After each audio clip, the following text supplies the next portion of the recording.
instruction ci tënk mooy bu xew-xew amee bu amee benn gravité bi bu grawee ba graw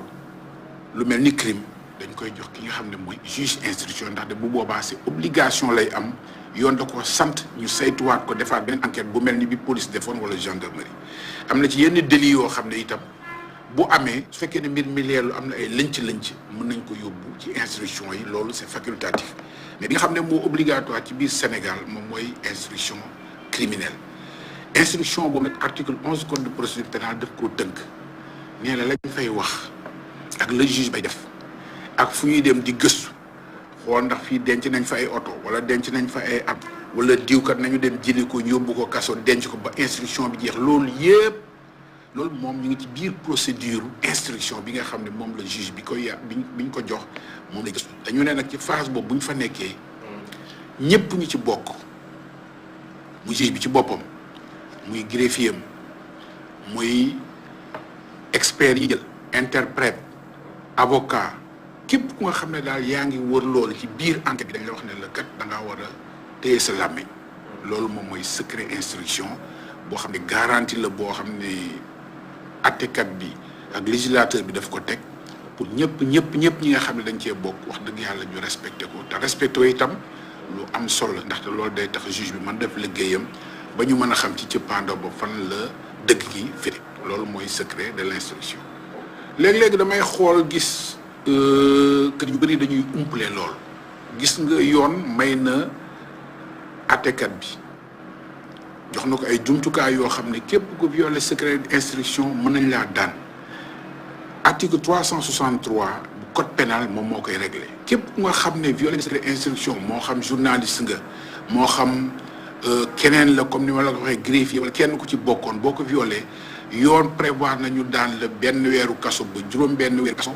mën nañ laa teg ay alamaan yu nga xam ne dina toll ci 50,000 fukki junni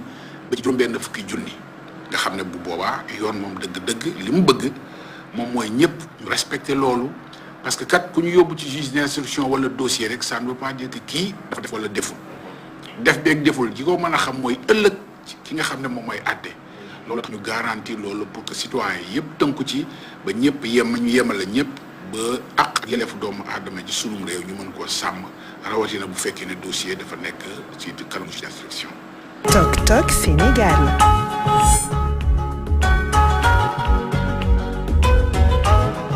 Maître Dieng ñëpp dañoo war a tëj sa làmmiñ ci instruction. ñëpp dañoo war a tëj làmmiñ seen si instruction Boubacar. mais tel n'est pas le cas. tel n'est pas le cas malheureusement tel n'est pas le cas lan moo tax ñu war a noppi ci li nga xamante ni mooy instruction waruñu génnee ay procès verbaux yi nga xamante ni affaire bi atteeguñu ko par exemple mën nañu nekk di ko topp affaire mën na nekk en instruction nga génnee ko bu nekkee am na ñi nga xamante ni woon takke nañ ci wala laalewuñ ci mën nañu xam lan la affaire bi di dérouler ba ñu préparé si biti ñoom seen ay moyens de défense te bu boobaa yow da ngay salfaañe li nga xamante ni mooy enquête bi nga xamante ni nekk nañu di ko def mais également xam nga en droit dafa am lu ñuy wax présomption d'innocence mooy la personne tant que jugé wuñu ko ba tëj ko définitivement il est toujours présumé innocent des faits qui lui sont imputés la nga xamante ni moom lañ koy toppee mën nañu dafa am présomption d'innocence par exemple tey bu nekkee da ngay instruction nga génnee ne Aliou Diouf def na lii yaa ngi affirmé te mën na dem ba si cappaandaw ko ba si yoonu juge yoon atte ko fekk deful la bàyyi ko donc porté nga ko préjudice gàkkal nga deram te fa nga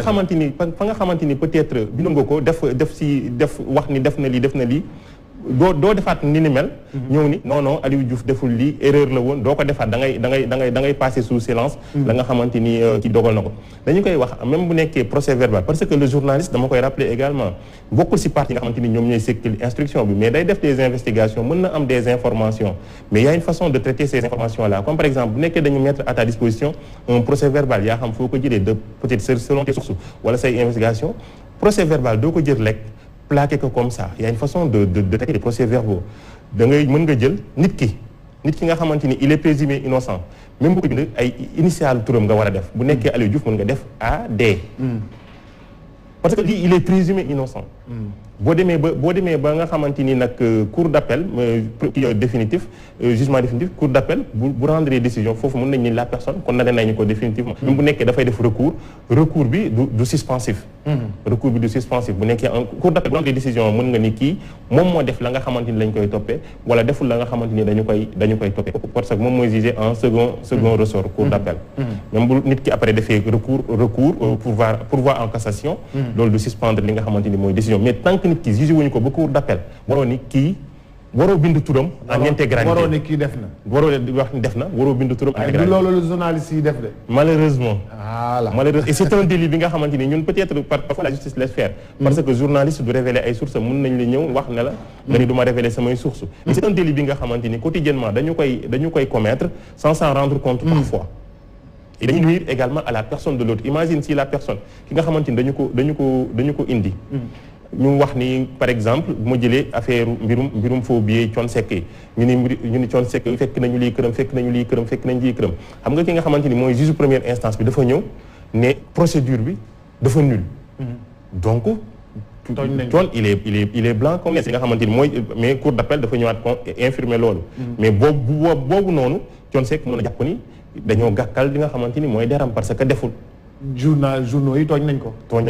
Merci Aliou. Merci beaucoup Boubacar. Merci beaucoup et félicitations encore pour le prix de l'Institut Panos, prix Espoir du journalisme sensible au genre 2020 remporté par notre très cher frère Alioune Diouf de emedia.sn. emedia.sn qui nous vaut bien sûr beaucoup de satisfaction. Merci beaucoup.